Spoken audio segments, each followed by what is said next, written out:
Nakalimutan ko na nga pala na meron pa tayong dalawang aquarium. Nakalimutan ko na nga rin kung ano bang sukat nito. Magdadagdag nga pala tayo ng panibagong alaga kaya naman kailangan natin tong linisin. Mabuti na nga lang buong buo pa ito at wala pa gaanong basag. Kaya naman tamang-tama nga pala to para sa ating mga alagang monster fish. So paano guys? Tara!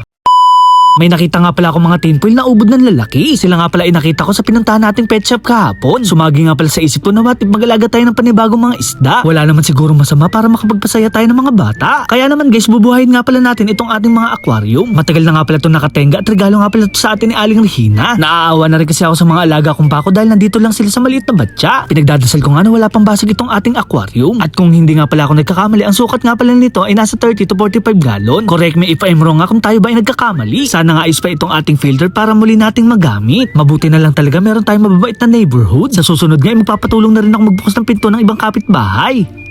Char. Nag-iimis na nga rin pala ako ng iba pa natin paglalagyan. Sa totoo lang napakarami naming abubot dito sa bahay. Karamihan nga ipinagtatapon ko na at sinama ko na sa truck ng basura. Kaya naman ang siste pinagalitan ako ni mama. Naitapon ko kasi yung kabayak na kaparehas ng paborito niyang rubber shoes. Nagtoro checking nga rin pala ako dito sa ating aquarium. Tiningnan ko nga kung meron bang mga basag o kaya naman sira-sirang sealant. Dahil sa tagal na kasi nito ay hindi malabong mangyari ang mga bagay-bagay. Kinapitan na nga rin pala to ng mga acid rain. Madali lang pala magtanggal nito gamit ang Scotch Brite. Much better naman kung gumamit tayo ng liha para mas malinaw. Sa totoo lang guys, nag-iisip pa nga ako kung anong dapat natin ditong ilagay. Meron na kasi tayong mga koi fish at mga gapi. May isang pirasong Oscar din tayo at tilapia. Meron din tayo nag-iisang pagong at bagong pisang mga betta fish. Meron din kaming babaeng aso na tahol ng tahol sa gabi. Meron nga rin kami mga alagang lamok na gustong gusto laging manakit.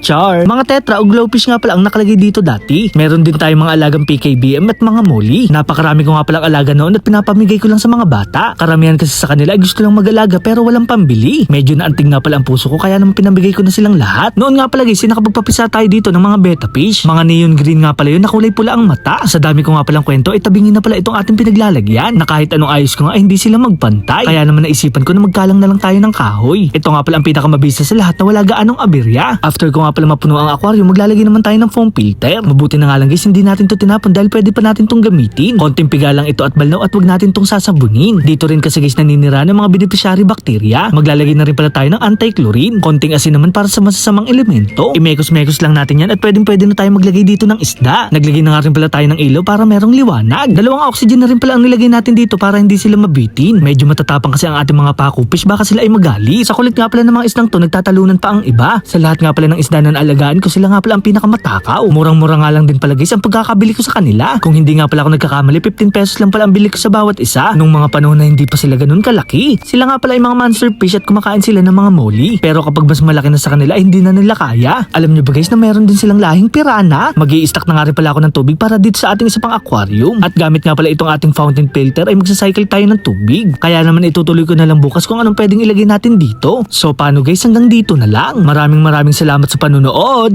Paalam! Yeah!